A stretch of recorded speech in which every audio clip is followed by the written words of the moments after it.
Hadirin bala sapriang ke khubor ban sange kit penyang petrol ke Assam Petrol Mazdur Union sepok ke Jela Meghalaya naga jingkulmar hadirin ke jingjia siat jap ki pulit ke Assam ya ki hindrengut ki breu hamukro ipat ba ki lahir ki petrol pom ban pendap ya ki penyang kali jongki haka arpu sautrik unu benai naiwing arajar arpu ar.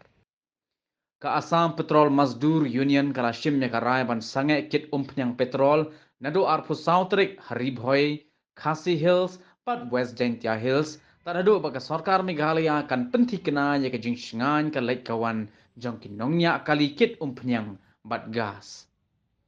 Kat ba na kaliang jong ke Deputy Commissioner ke East Khasi Hills District hadin bala sapriang ke khubor baduna petrol bat diesel hajilla kabalawan ra ya ke jingyeng lan haki petrol pom kala penbenapat ba bakamdon ke jingduna petrol bat diesel ha East Khasi Hills.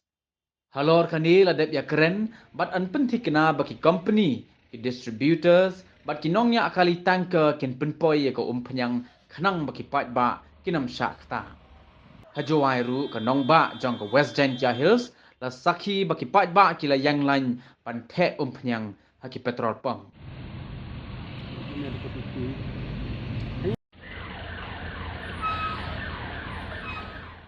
Ini por emiha kirmai teropon adin wami itu kubor wa terliang ga Mazuri ni Assam Mazuri Union tu dam go wan kitliang sa Meghalaya jadi yoi wa ni teropon ha juai le da ya